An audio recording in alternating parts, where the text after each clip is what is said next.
आप सभी मित्रों का आज के अनुग्रह दैनिक मनन में एक बार फिर से मैं आपका भाई, आपका मित्र अजीत होरो हार्दिक स्वागत करता हूं। मित्र, प्रभु का धन्यवाद हो कि एक नए वर्ष में उसने हमें आने का सौभाग्य दिया है। अब हम नए वर्ष में प्रवेश कर चुके हैं। इससे पहले कि आज के मनन में हम चलें, आज एक मैं विशेष काम करूंगा जो मैं अक्सर करता हूं, लेकिन दैनिक मनन में कभी ये कार्य नहीं किया। और वो कार्य है कि आज हम थोड़ी देर के लिए विचार करेंगे कि ये वर्ष जो सन 2022 है उसका अंक क्या बनता है। मैं सबसे पहले एक बात को स्पष्ट कर दूं मेरे मित्र कि ये कोई अंक ज्योतिष या न्यूमेरोलॉजी नहीं है। फिर भी संख्याओं के जोड़ से बहुत कुछ बातें समझी जा सकती हैं कि हम किस ओर जा रहे हैं या प्रभु हमारे जीवनों से क्या चाहता है। मित्र, यदि प्रकाशित वाक्य की पुस्तक को देखें तो वहां पर संख्याओं को जोड़ने की आज्ञा है, जोड़ा जा सकता है, और जोड़ने के द्वारा जो अंक निकलते हैं उन अंकों का कोई ना कोई अर्थ अवश्य होता है। तो ये वर्ष सन 2022 है जिसमें 2 की संख्या 3 बार आती है। यदि आप 3 बार 2 की संख्या को जोड़ें तो कुल योग 6 बनता है। तो इस 6 अंक के द्वारा मैं क्या कहना चाहता हूं? मैं ये कहना चाहता हूं कि सन 2022 का अंक 6 है, और इस वर्ष का अंक जो 6 है, यदि हम परमेश्वर के वचन को देखें तो ये आदम का अंक है, क्योंकि आदम 6वें दिन में बनाया गया। कुल मिलाकर ये मनुष्य का अंक है, बल्कि मैं कहूंगा कि ये पहले आदम का अंक है जिसके कारण मृत्यु आई और मनुष्य परमेश्वर की संगति को खो बैठा। सारी पीड़ा, वेदना, अभागापन इसी पहले आदम के पाप में गिरने की वजह से है। तो मेरा आज इस बात को कहने का तात्पर्य यह है कि हमें इस साल अपना पूरा ध्यान दूसरे आदम पर, यानी जिसका नाम यीशु मसीह है, उस पर लगाना होगा। तो पहला कुरिन्थियों 15 और उसके 45 में लिखा है कि पहला आदम तो, या पहला मनुष्य तो धरती से अर्थात मिट्टी से था, लेकिन दूसरा मनुष्य स्वर्गीय है। आदम को पहला आदम कहा गया और प्रभु यीशु मसीह को दूसरा आदम कहा गया। और वचन ये कहता है कि पहले आदम के द्वारा मृत्यु आई, लेकिन दूसरे आदम के द्वारा, जो कि प्रभु यीशु मसीह है, अनंत जीवन आया। तो आज मैंने क्यों इन अंकों को जोड़ा? इन अंकों को मैंने इसलिए जोड़ा कि 6 का अंक आदम को दिखाता है। आदम को जब हम देखते हैं तो ये बीमारी, मृत्यु, पीड़ा, शाप, सब प्रकार की बातों को दिखाता है। और मेरे मित्र, जो 6 का अंक है, आज के दिन कहना चाहता हूं, ये बहुत शक्तिशाली अंक नहीं है, ये बहुत बार एक बेबसी का अंक है। लेकिन इस समय आपको एक बात बताऊं कि इसीलिए इस पूरे वर्ष में हमें दूसरे आदम की, यानी प्रभु यीशु मसीह की आवश्यकता पड़ेगी। तो आइए घोषित करें कि इस साल हमारा ध्यान पृथ्वी की बातों से बढ़कर स्वर्गीय बातों पर होगा। वचन कहता है, पृथ्वी की बातों पर मन लगाना छोड़कर स्वर्गीय बातों पर मन लगाओ। मित्र, आज हम बातचीत करेंगे आज के इस मनन में कि यहूदी कैलेंडर के अनुसार नए साल में क्या होता था, क्योंकि प्रभु यीशु मसीह भी यहूदी है। जो व्यवस्था की पुस्तक है वो सारी हिब्रू भाषा के अंदर है। अक्सर हम दुनिया के सारे कैलेंडर्स की बात करते हैं। जिस कैलेंडर में हम रहते हैं या जो हमारा कैलेंडर है, that is the Julian calendar. लेकिन आज हम बात करेंगे कि यहूदी कैलेंडर के अनुसार नए साल में क्या होता था। तो दूसरा शमूएल 11 और उसके 1 में इस प्रकार से परमेश्वर का वचन कहता है, फिर जिस समय राजा लोग युद्ध को निकला करते हैं, उस समय अर्थात वर्ष के आरंभ में, ध्यान दीजिएगा, जिस समय राजा लोग युद्ध करने को निकला करते हैं उस समय अर्थात वर्ष के आरंभ में, यानी वर्ष का जो आरंभ होता था यहूदी कैलेंडर के अनुसार, जो पुराना जो यहूदी कैलेंडर है, राजाओं के काल के कैलेंडर की मैं बातचीत कर रहा हूं, तो उस समय एक बात होती थी कि नया वर्ष जो है वो युद्ध के साथ शुरू होता था। राजा लोग युद्ध करने को निकला करते थे। यदि इस पद को देखें मेरे मित्र, तो यह स्पष्ट रूप से बिल्कुल खुलासा हो जाता है कि वर्ष का आरंभ इस्राएल के राजाओं के लिए युद्ध करने का था। हर साल को आरंभ करने से पहले राजा लोग एक रिजोल्यूशन लेते थे कि इस वर्ष के आरंभ में उन्हें किस पर विजय प्राप्त करना है, किन लोगों पर अभी तक विजय प्राप्त नहीं हुई है उन पर कब्जा करना है, जिन चीजों से आज तक जीत नहीं सके उन पर जय की घोषणा करनी है। मित्र, ये तो हुआ इस्राएल के राजाओं का काम। लेकिन आप कहेंगे कि भाई, ये तो इस्राएल के राजाओं का काम था कि वे युद्ध को निकले, हमारा भला इस संदेश से क्या मतलब है? एक बहुत ही प्रसिद्ध पद आपको मैं देना चाहता हूं जो हम सभी जानते हैं मित्र। पहला पत्रस 2 और उसके 9 में वचन कहता है, मुझको और आपको कहता है। मैं राजाओं की बात कर रहा हूं। शायद आपके अंदर ये प्रश्न होगा कि वो तो राजाओं का काम था, तो हमारा काम क्या है? देखिए, पहला पत्रस 2:9 में वचन इस प्रकार से कहता है, पर तुम एक चुना हुआ वंश, राज पदधारी, याजकों का समाज और पवित्र लोग और परमेश्वर की निज प्रजा हो। मित्र, इस पद से एक बात साफ हो जाती है कि हम भी राज पदधारी लोग हैं। हम भी राज घराने के लोग हैं। राजाओं के राजा के बेटे और बेटियां होने के नाते हम राजकुमार और राजकुमारियां हैं, क्योंकि उसने हमें अपनी संतान होने का अधिकार दिया है। तो राजा की संतान क्या हुए? राजकुमार हुए। वो राजघराने के हुए या नहीं हुए? वो हुए। तो मेरे मित्र, इस समय ध्यान के साथ सुनिएगा।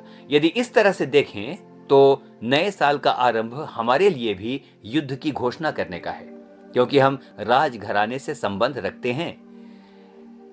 नए साल का आरंभ हमारे लिए उन शत्रुओं को ढूंढ ढूंढ कर उनके विरुद्ध युद्ध की घोषणा करने का है। लेकिन सवाल उठता है कि वो शत्रु कौन है? हमारे शत्रु कौन हैं? यानी परमेश्वर के वचन में यदि देखें तो बड़ी सफाई के साथ परमेश्वर का वचन शत्रुओं के बारे में बताता है कि हमारे शत्रु कौन हैं। देखिए, इफिसियों 6 और उसके 12 में परमेश्वर का वचन कहता है, क्योंकि हमारा ये मल युद्ध लहू और मांस से नहीं, लेकिन दुष्टता की आत्मिक सेनाओं से हैं जो आकाश में हैं। जो आकाश में हैं? हम तो समझ रहे थे कि हमारे शत्रु इसी पृथ्वी पर हैं, हमारे पड़ोसी हैं, हमारे रिश्तेदार हैं, हमारे वो मित्र हैं जिन्होंने हमको धोखा दिया। हमने तो आज तक उनको शत्रु समझा। लेकिन परमेश्वर का वचन क्या कहता है? वो तो ये कहता है कि हमारा मलयुद्ध लहू और मांस से नहीं। लहू और मांस का अर्थ होता है मेरे मित्र मनुष्य, यानी हमारा युद्ध मनुष्यों से नहीं है, लेकिन दुष्टता की आत्मिक सेनाओं से है जो आकाश में है। तो अब समझ में आता है कि हमारा कोई शत्रु इस पृथ्वी पर नहीं है। अब ध्यान के साथ सुनेंगे मेरे मित्र। शैतान का एक बहुत बड़ा कार्य है। वो बहुत टैलेंटेड है कुछ बातों में। वो हमारे सामने झूठे शत्रु खड़ा कर देगा। हमारे भाइयों को खड़ा कर देगा, हमारी बहनों को खड़ा कर देगा, हमारी कलीसियाओं में लोगों को खड़ा कर देगा और मन के अंदर इस बात को डाल देगा कि वो तुम्हारे शत्रु हैं। उन्हीं से लड़ने में हमारी जिंदगी निकल जाती है मित्र। लेकिन परमेश्वर का वचन आज के दिन एक बात को बड़ी सफाई के साथ कहता है, हमारा शत्रु इस संसार में कोई नहीं है, लेकिन हमारे शत्रु जो हैं वो दुष्टता की आत्मिक सेनाएं हैं जो अंतरिक्ष में या आकाश में कार्य करती हैं। तो एक बात बड़ी अब साफ हो गई मेरे मित्रों कि हमारी लड़ाई मनुष्यों से तो है ही नहीं, लेकिन अंधकार की शक्तियों से है, शैतान की युक्तियों से है। तो मित्रों, जैसा कि हमने सुना कि नए साल के आरंभ में यहूदी कैलेंडर के अनुसार राजा लोग युद्ध को निकला करते थे और अपने शत्रुओं के ऊपर विजय प्राप्त करते थे। ये समय हम में से हर एक के लिए उन सारे शत्रुओं को पहचानने का है जिन पर हमने अब तक विजय प्राप्त नहीं किया है। कोई पाप, कोई आदत, कुछ भी हो सकता है। हमारे जीवन के कई ऐसे क्षेत्र हो सकते हैं जहां पर लगातार हम हारते रहे हैं। कोई नहीं जानता है, लेकिन हम जानते हैं कि कहां कहां पर हमने एक डिफीटेड जीवन को देखा है। शायद हमारा क्रोध, शायद हमारी ईर्ष्या, शायद हमारे शरीर की लालसा, शायद कोई बुरी आदत, it can be anything else, जो कि हमारे शत्रु हैं और वो प्रतिदिन हम में से हर एक को हराते रहते हैं। और मित्र, अंदर अंदर हम जानते हैं कि ऊपर से हम कितना भी मुस्कुरा करके जिए, वास्तव में हम जानते हैं कि पाप के सामने हम हार चुके हैं। तो नया साल ये एक ऐसा साल होगा जिसमें हमें इन सारे शत्रुओं के विरोध में युद्ध की घोषणा करनी है। साथियों, ये समय लड़ने का है। ये समय उन सारी अंधकार की सेनाओं से, उन सारे अंधकार की ताकतों से लड़ने का है जो कि कई बार हमें अपने जीवन के अंदर बार बार पराजय का मुंह दिखाते हैं। मैंने कल ही एक चाइनीज दार्शनिक का विचार पढ़ा और वो कुछ इस प्रकार से है, the one who wins himself is the mightiest warrior. The one who wins himself is the mightiest warrior, यानी वो व्यक्ति जो अपने आप पर विजय प्राप्त कर ले वो सर्वशक्तिशाली योद्धा है।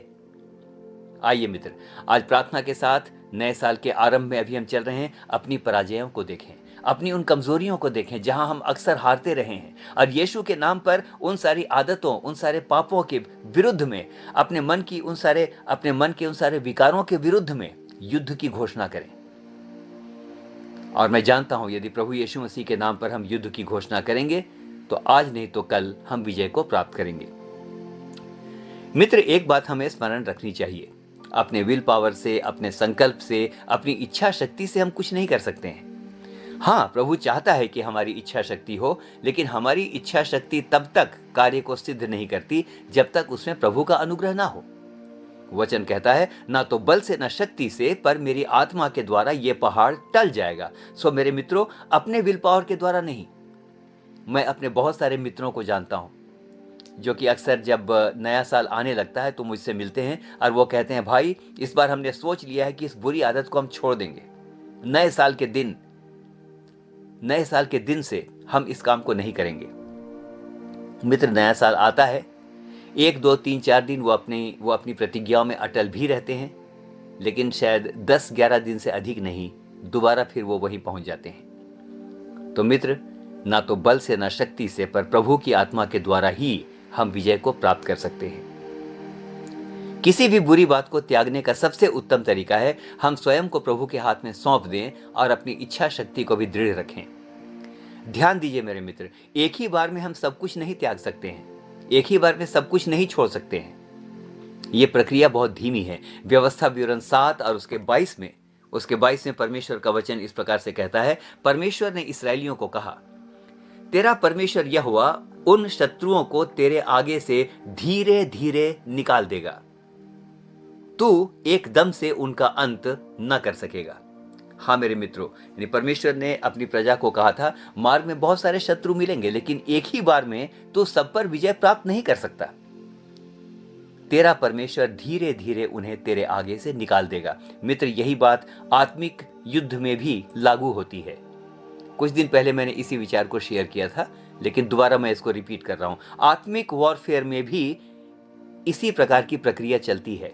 हाँ मेरे मित्र, एक ही बार में हम अपनी सारी कमजोरियों पर विजय प्राप्त नहीं कर सकते, लेकिन यदि हम दृढ़ संकल्प के साथ, प्रार्थना के साथ, वचन के साथ और अपने प्रभु के सामने निरंतर यदि हम बने रहें, वचन को लगातार पढ़ते रहें और मेरे मित्र बार बार इस बात को कहें, प्रभु हमें इस बात पर विजय चाहिए, तो मैं विश्वास करता हूं मेरे मित्र कि धीरे धीरे करके, 1 नहीं, 2 नहीं, 3 नहीं, सब प्रकार की बीमारियां, सब प्रकार के विकार, सब प्रकार के मनोविकार, सब प्रकार की वो पराजय की बातें जो हमारे अंदर हैं, हमारे जीवनों से धीरे धीरे करके जाने लगेंगी। और आप देखेंगे कि सन 2022 आपके लिए जय का वर्ष होगा। आपको याद होगा कि शुरू में मैंने एक बात कही थी, ये आदम का अंक है, 6 का अंक है। 6 का अंक आदम का अंक है जो कि पाप में गिरा। हाँ मेरे मित्र, हम में से हर एक के लिए आज के दिन कहना चाहता हूं, कहीं ना कहीं हम चूक जाते हैं। इसीलिए इस आदम के अंक के वर्ष में आज हम कहना चाहते हैं, हमें दूसरे आदम की आवश्यकता पड़ेगी, जिसका नाम यीशु मसीह है। ध्यान देना चाहिए मेरे मित्र, जिस समय इस्राएल में राजा लोग युद्ध को निकलते थे, उस समय दाऊद को युद्ध के मैदान में रहना चाहिए था, लेकिन वो यरूशलेम में रह गया था और इसीलिए वो पाप में गिरा। आइए देखते हैं अब दूसरी बात कि वर्ष के आरंभ में इस्राएल में लोग क्या करते थे। निर्गमन 12 उसके 1 और 2 में वचन कहता है, फिर यहोवा ने मिस्र देश में मूसा और हारून से कहा कि यह महीना तुम लोगों के लिए आरंभ का ठहरे, अर्थात वर्ष का पहला महीना यही ठहरे। आइए मित्र विचार करते हैं कि यह कौन सा समय है जिसे परमेश्वर नया वर्ष मानने को कह रहा है। ध्यान के साथ सुनिएगा मित्र, ये वो समय है जब इस्राएलियों ने फसह का पहला पर्व माना, मेमने के लहू को अपने घरों पर लगाया और गुलामी से बाहर निकलकर उन्होंने कनान का सफर शुरू किया। ध्यान के साथ सुनिएगा, यानी परमेश्वर ने कहा तुम्हारे लिए पहला वर्ष या तुम्हारे लिए वर्ष का पहला महीना वही हो जब तुमने मिस्र की गुलामी से अपने आप को छुड़ा लिया था, जिस समय तुमने अपने घरों में मेमने के लहू को लगाया था और जिस समय मैंने तुम्हें आजाद किया था। तो मेरे मित्र, इस समय कहना चाहता हूं, बड़े ध्यान के साथ सुनिएगा कि ये जो समय है, ये समय वो है मेरे मित्र जबकि मेमने के रक्त को हम अपने घरों पर लगाएं, हम विजय की घोषणा करें, और ये वो समय है जबकि हम सब प्रकार की गुलामी से बाहर निकल आए, हमें से हर एक को परमेश्वर आशीष दे। आज आपको बताना चाहता हूँ कि इस समय में यानी यहूदी कैलेंडर के यानी पहले महीने में या पहले 2 दिनों में इस्राएली लोग क्या करते हैं। इस दिन वे आनंद मनाते हैं, भेड़ की सींग का नरसिंगा बजाते हैं और सारे परिवार के लोग मिलते हैं। इस दिन यानी नए साल के 2 दिन में वो यहूदी लोग नए साल में अपने अपने सिनेगॉग में जाते हैं और तोरा यानी व्यवस्था के उन सभी पदों को या अंशों को जोर जोर से पढ़ते हैं जिसमें इस्राएलियों के गुलामी से निकलने की चर्चा की गई है। यहूदी माताएं इन पदों को जोर जोर से अपने घरों में पढ़ती हैं और बच्चे उसे रिसाइट करते हैं, उसे दोहराते हैं। आइए मेरे मित्र, इससे हमने क्या सीखा? हमने ये सीखा कि आइए अपने अपने घरों में अब वचन को भी जोर जोर से पढ़ें। मैं विश्वास के साथ कहता हूं, जब वचन को अपने घरों में हम जोर जोर से पढ़ेंगे, जिस घर में वचन को पढ़ा जाता है, खामोशी से पढ़ना अलग बात है, लेकिन जिस घर में वचन का उच्चारण बार बार किया जाता है, मैं इसको मंत्र नहीं कहूंगा, लेकिन मैं कहूंगा कि इस वचन के अंदर सामर्थ्य है, इस वचन के अंदर ताकत है। जब इन वचनों का उच्चारण हम अपने घरों में जोर जोर से करेंगे मेरे मित्र, और यदि बच्चे हैं, यदि वो बच्चे बार बार इन वचनों को दोहराएंगे, तो आज के दिन मैं कहना चाहता हूं, नया साल हम में से हर एक के जीवन के बहुत ही आशीष का साल बन जाएगा। तो निष्कर्ष क्या निकला? निष्कर्ष ये निकला कि नया साल का आरंभ हमें अपने अपने घरों में यीशु के लहू को लगाने से करना है, गुलामी से बाहर निकलने की प्रतिज्ञा करनी है और उस स्वर्गीय कनान की ओर हमें निरंतर आगे बढ़ना है। और धन्यवाद देने के साथ हम अपने जीवन की यात्रा में निरंतर आगे बढ़ते चले जाएं। मेरे मित्र, धन्यवाद करता हूं इस समय के लिए। आपने लगातार वचनों को सुना है, आपके द्वारा मुझे भी बहुत आशीष मिली है। परमेश्वर हम सबको बहुत आयत के साथ आशीष दे। आमीन और फिर से आमीन।